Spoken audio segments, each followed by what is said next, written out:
Hello madam, काय करताय? काही नाही ग, मेघना काय काय करायचं असतं आणि आता मी कशापासून सुरुवात करू काहीच सुचत नाहीये ग मला. ये ये इकडे सांगते. मेघना, अगं मला ना खरंच वाटत नाहीये जे काही घडतंय ते. तू एक काम कर, चिमटा काढ मला. अगं चिमटा काढ, चिमटा काढ. बरं. आता वाटलं खरं मनोजशी लग्न ठरलं हा मॅडम तुमचं? बरं, तेही अण्णांच्या संमतीनं. हो ग.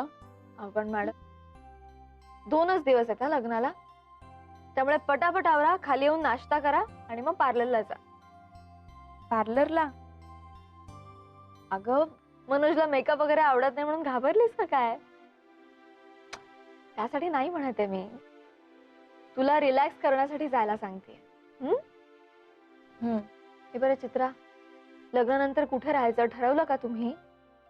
नाही ग, मनोज त्याच्या दादा वहिनींना भेटायला गेलाय ना, मग तो आला की आम्ही बघणार आहोत घर भाड्याने. अगं पण तुला हळद लागल्यानंतर नाही बाहेर जाता येणार. अरे बापरे, खरंच की ग? बरं ठीक आहे, बघूया. आदित्य जाईल मनोज बरोबर, किंवा हवं तर मी पण जाईन. नाही म्हणजे कसं आहे, मुलींच्या नजरेने पण बघायला पाहिजे ना घर. बरं चल, आवर ना पटकन. पटकन खाली आहे, नाश्ता कर, पार्लरला जा, मग संध्याकाळी मेहंदी काढायची आपल्याला. हा चित्रा, झालं ना सगळं मनासारखं? हो ग. पण मेघना, हे सगळं ना फक्त तुम्हा दोघांमुळे शक्य झालंय.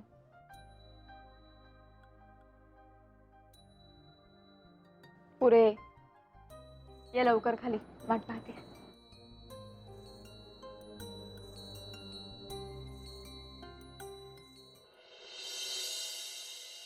मेघना, मेघना, हा अगं दादा. ती गुरुजीने दिलेली यादी कुठे? सामान आणायचं ना आपल्याला. हो हो, देते देते. हा. आणि दादा, केटरिंगचं काय ठरलं? तो सतीशचा मित्र आहे ना भदे, तो अरेंज करतोय. बरं, राणे काका पण म्हणाले की मी अरेंज करतो. अगदीच काही नाही तर पंडित आहेतच. दादा, त्याला वाटलं मी सांगेन, मला वाटलं तो सांगेल, या नादात आपण उपाशी. असं नाही ना होणार? अजिबात नाही. आज रात्री मी, सतीश आणि आदित्य आमची स्पेशल मीटिंग आहे, केटरर आणि मेनू दोन्ही फायनल करण्यासाठी. अच्छा अच्छा, मग ठीक आहे. चला, तुम्ही कुठे निघालात? दागिने आणि शालू खरेदी. ओ, अण्णा काळजी करू नका, सगळं व्यवस्थित बजेटमध्ये बसवतो. काय काय चित्रा कुठे आहे? अहो ती पार्लर मध्ये गेलीये, येईल थोड्या वेळात. बरं मेघना, तुझ्या बाबांचा फोन होता, फुलं आणि मिठाईची जबाबदारी ते घेणार आहेत. शास्त्र म्हणून एखादा गोड पदार्थ घरी करा म्हणाले ते. बाकी लाडू, चिवडा, पेढे सगळं ते आणणार आहेत. शिवाय उद्या आणि परवा जिलबी आणि फाफडा नाश्ता. सॉलिड फॉर्म मध्ये आता सुरेशराव. चित्राच्या लग्नाचा खूपच आनंद झालाय त्यांना. नाना, तुम्ही लोकांनी मला हरावून टाकलंय. हो, याची परतफेड मी कशी? अण्णा, असं काही वाटून घेऊ नका हो. आणि तुम्हाला काय वाटलं आम्ही हे सगळं तुमच्यासाठी करतोय? अहो, मग देसाई मंडळींना या असल्या उपद्व्याप करण्याची इतकी हौस आहे ना की आम्ही काहीतरी निमित्त शोधतच असतो.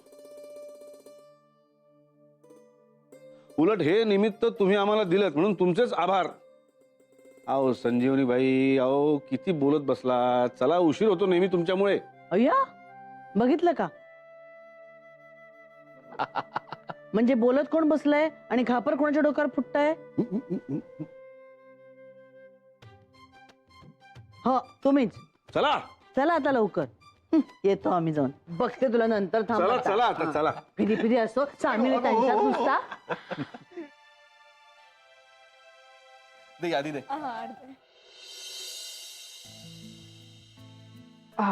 ही घे कढई, ही लागेल. कुकर पण दे. कुकर हा घे. ओके, अजून ते भांड. ते हे कशाला लागेल त्यांना? हे अरे हे नाही. हे नाही रे, ते भांड आदित्य. अच्छा, ते हे घे. हे पण घे. शेंगदाणेच बहुतेक याच्यात. सॉरी, हे घे.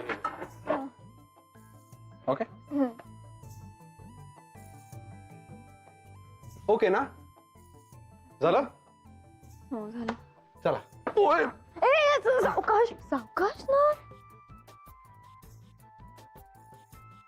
आदित्य कुठे होता पण खात.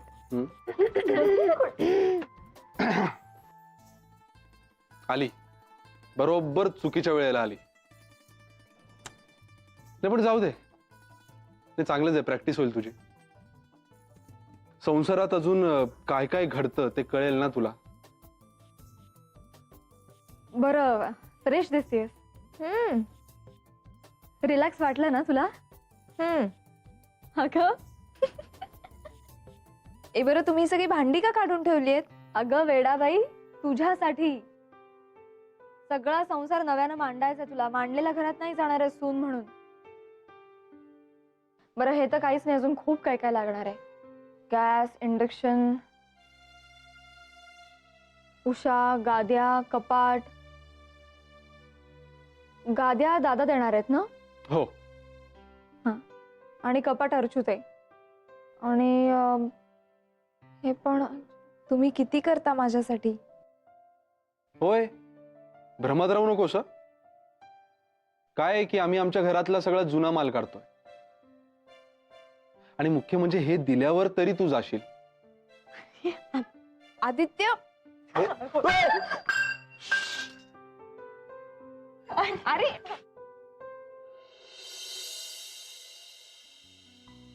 रा, इतके दिवस हाऊस म्हणून, आवड म्हणून काढायची हातावर मेहंदी. आणि मग ताप यायचा. हो, पण आज तुझ्या स्वतःच्या लग्नासाठी मेहंदी हातावर लागते. छान वाटतंय ना? खूप छान वाटतंय.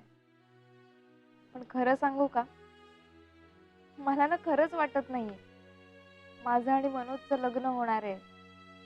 आम्ही आमचा संसार करणार आहोत. पण आदित्य, याचं सगळं क्रेडिट ना फक्त तुला जातं. तू नसतास ना तर आज माझ्या आयुष्यात हा दिवस आलाच नसता. मी काय करू तुझ्यासाठी? अरे वेडी आहेस का तू? तू सुखी राहा म्हणजे मला मिळालं सगळं. प्रेम करणाऱ्या माणसाला त्याचं प्रेम न मिळणं हे खूपच क्लेशकारक असतं.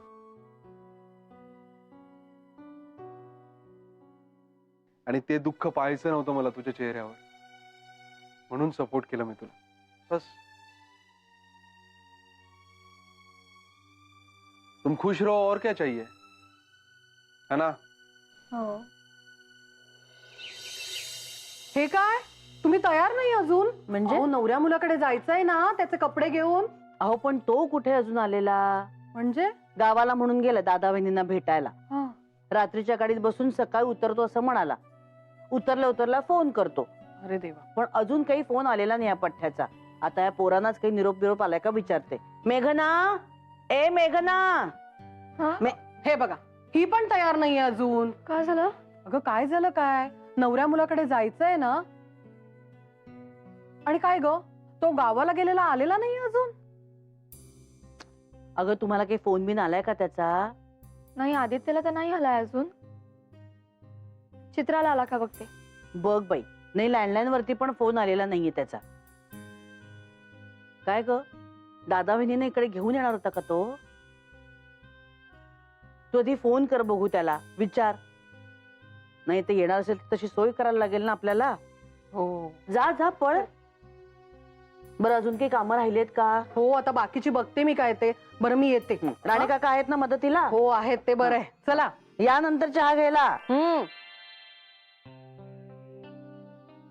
हे आदित्य, अरे तो मनोज जेव्हा ना यायला हवा होता मुंबईत, पण तो आला नाहीच आहे. त्याचा फोनही नाही आलाय काही. अरे यार कमाल झाले, त्यांच्या घराचं पण बघायचं ना अजून. हो रे, हे काही बॉदरच करत नाहीयेत. तुझं काही बोलणं नाही ना झालंय अजून? सॉलिड फिल्मी सिच्युएशन झाली आहे ना. थांब मी करतो, फोन करतो त्याला.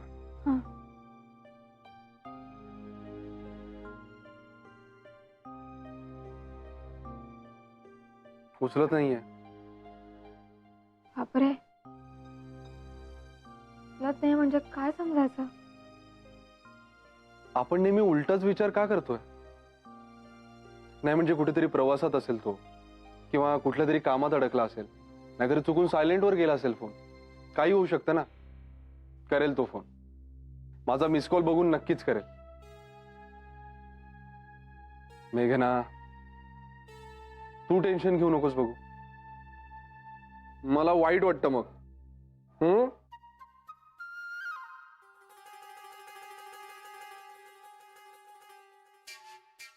काय नवरी मुलगी, नवऱ्या मुलाशी काही कॉन्टॅक्ट झाला का? नाही रे. बरं आदित्य, हा पेनड्राईव्ह सिया मॅडमला देशील का? त्यांचाच आहे तो. अरे हो, सियामुळे तर तुला 3 दिवसांची सुट्टी मिळाली आहे, नाहीतर काही शक्य नव्हतं. पण त्यांना माझं काम आवडल्यामुळे स्पेशल कन्सिडरेशन दिलंय त्यांनी. आणि 3 दिवस तर 3 दिवस. मनोजला तरी कुठे एक्स्ट्रा सुट्टी मिळणार होती? बरं चित्रा, मनोजने काल रात्री पोहोचल्यावर तरी फोन केला होता का तुला? हो, केला होता ना. दादा वहिनी खूप खुश झाल्या लग्नाचं ऐकून. पण वहिनीची डिलिव्हरी जवळ आली आहे ना, सो त्यांना नाही येता येणार लग्नाला. हो, ते पण मनोज काल रात्रीच निघणार होता ना. बघणार आहे आदित्य, म्हणूनच वाट बघते मी सकाळपासून त्याच्या फोनची. अजून फोन नाही आला. बरं ठीक आहे, चला मी पळतो, मला उशीर झालाय. त्याचा फोन आला तर मला कळवा, मला फोन आला तर मी तुम्हाला कळवतो. आणि चित्रा, त्याला घराचं सांगायला विसरू नकोस. हो. ओके, चला. चलो बाय. काय आणायचं राह? फुलं. माईक, हा. फुलं मी आत्ता सांगून येतो. नको, तुम्ही बसा अण्णा. तुम्ही नका हो दगदग करू. मिठाई आणि फुलं ह्या सगळ्याची जबाबदारी सुरेश रावांनी आपल्यावर घेतलेली आहे, त्यामुळे आपल्याला काळजी करायचं कारण नाही. आणखीन ते काय? पाण्याचं काय म्हणत होता? बरं झालं बाई, आठवण करून दिलीत ते. नाही, पिण्याचं पाणी जय भरून हो ठेवायला लागेल. भाईसाहेब, जय अगं बाई, हो. आलात का? या यायचं या. का आम्ही? हो, या ना, या या या अहो, या बघत काय मागे ते बसलाय, या. बघत काय बसलाय, द्या ना या भाईसाहेब. या या द्या, बसा लवकर, अण्णा, पुढे या वा, पुढे बसा वा. तुम्ही पण या. या अण्णासाहेब, या. भाईसाहेब, नमस्कार. नमस्कार. नमस्कार, बसा अण्णा, या. बसा. सावकाश, सावकाश. या सुरेश बसा. काय, कशी काय चालली आहे तयारी? अगदी छान चालू आहे तयारी. आमच्या देशांकडे म्हणजे तुम्हाला माहितीये ना, कुठलंही कार्य म्हटलं ना की सगळ्यांच्या अंगात संचारतं, आनंदाला उधाण येतं नुसतं. अगदी अगदी सुनांसकट सगळ्यांना. नाही म्हणजे आमची विजयाने त्याची कमतरता भासते हो. होय हो, पण मेघनाने मात्र सगळी जय्यत तयारी केली हो. कुठेही नाव ठेवायला जागा नाही ठेवली आहे. आता फक्त नवरदेवांची वाट बघणं चालू आहे आमचं. त्यांचं आगमन अजून झालेलं नाहीये. काय हो अण्णा? हो, म्हणजे गावाला गेला म्हणून सांगितलं, अजून परत नाही आला? पहाटे येणार होता ना? हो, दुपार झाली, अजून पत्ता नाही बाबाजी. हो, अजून पत्ता नाही. त्याचा काही फोन तरी आला होता का? नाही ना हो. अहो, मग तुम्ही फोन केला होता का त्याला? नाही, सगळे प्रयत्न करतायत. अगदी आदित्य, मेघना, चित्रा सगळे प्रयत्न करतायत, पण कधी ह्याचा फोनच लागत नाही, आणि लागला तर उचलत नाहीये. बाबाजी पळून गेला की काय? अहो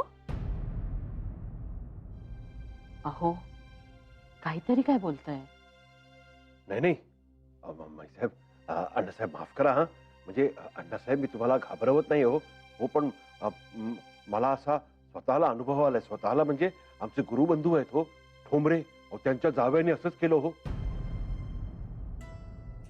आत्ता येतो म्हणून सांगून तो पसार झाला, तरी जाऊन दुसरीकडेच लग्न केलं हो. आता त्यांच्या मुलीबरोबर कोणीच लग्न करायला तयार नाही. म्हणजे तुम्ही टेन्शन घेऊ नका. हे जे घडलं ते मी सांगितलं हा तुम्हाला. अहो, आता हे सगळं सांगायची वेळ आहे का? हे बघा, इथे असं काहीही झालेलं नाहीये. म्हणजे कोणी पळून बिळून गेलेलं नाहीये हो. तुम्ही असं खात्रीपूर्वक कसं बोलू शकता? तुम्हाला काही माहितीये का? ठोंबऱ्यांना विचारा.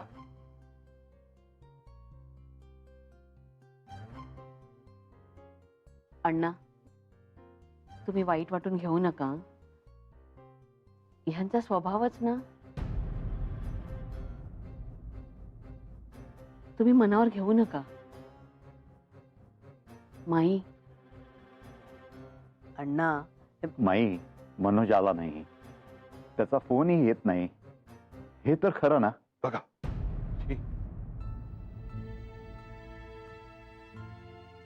अण्णासाहेब, तुम्ही टेन्शन घेऊ नका. म्हणजे टेन्शन घेण्यासारखंच आहे हे, पण तुम्ही टेन्शन घेऊ नका. हा आहेत ना, आहेत आहेत.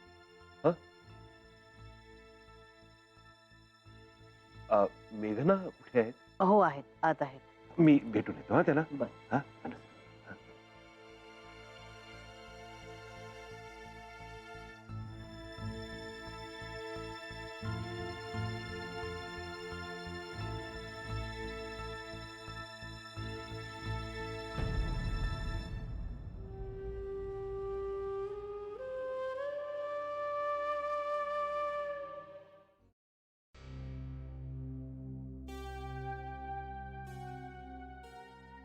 अहो मेघना, तुमचा तो मनोज, त्या विचित्राचा मनोज पळून गेला.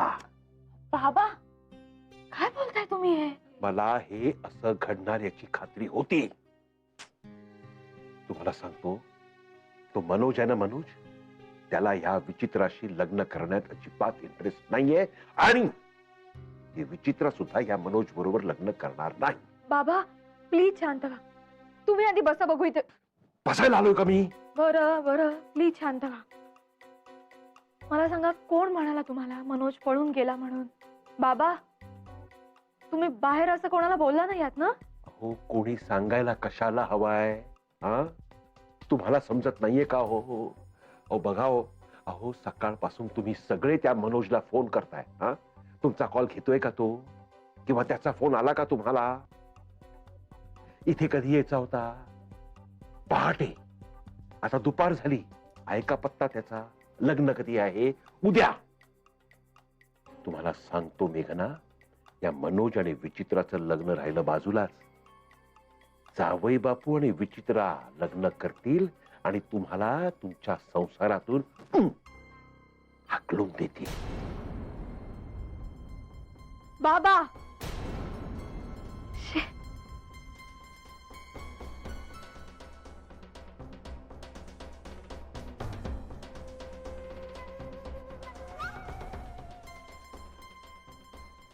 चित्रा, चित्रा,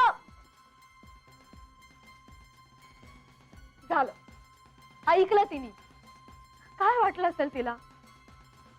बाबा हो, काय गरज होती असं बोलायची? प्लीज प्लीज, मी हात जोडते तुमच्या समोर, प्लीज असं बोलू नका. आता कशी समजूत काढायची मी तिची? तुम्ही तुम्ही जा बघू इथून, जा आधी. बाबाजी, अहो त्या विचित्राला ह्या घरातून हाकलवायच्या ऐवजी तुम्ही मला हाकलवताय. तुमच्याशी बोलणं ना अवघडून बसलंय मला. बरं थांबा, पण आत्ता जसं बोललात तसं बाहेर कोणालाही बोलायचं नाहीये. तू प्लीज. हो, या प्लीज प्लीज करताय, त्यांना कळत नाहीये. धोका आहे यांना, धोका. तुम्हीच समजवा हो, तुम्हीच समजवा यांना. लक्ष असू द्या बाबाजी, लक्ष असू द्या यांच्यावर. Please please. काय दिसत नाही का काय चाललंय ते?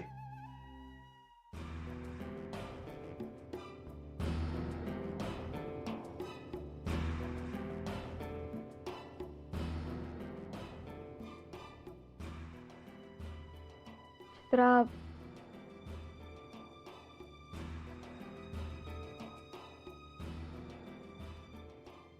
मी सॉरी म्हणायला आली बाबांच्या वतीनं.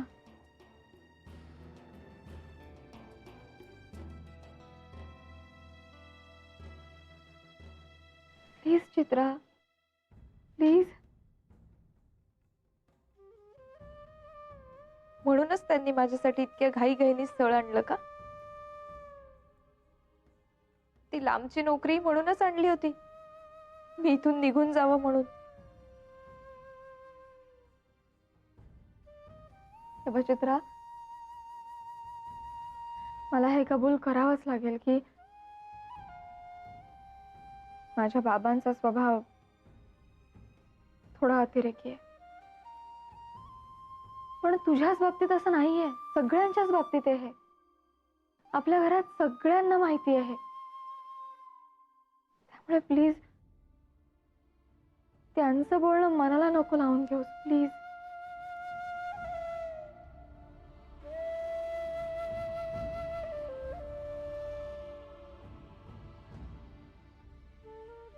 जसं तुझ्या बाबांना वाटतंय तसंच तुलाही नाही ना ग वाटत आहे? अगं नाही ग, नाहीतर मी एवढं केलं असतं का? मनोज विषयी वाटणारी धास्ती लपून खोटा सपोर्ट दिला असता मी तुला. अजूनही मनोज बद्दल शंका वाटते तुला? असा विचारच नाही करत आहे मी आता. प्रत्येक माणसाचं प्रत्येक दुसऱ्या माणसाशी असलेलं नातं वेगवेगळं असतं. त्यामुळे आपण आपली फुटपट्टी दुसऱ्या नात्याला लावू नये. पण मला तर तुमच्याकडे बघून नेहमी असं वाटतं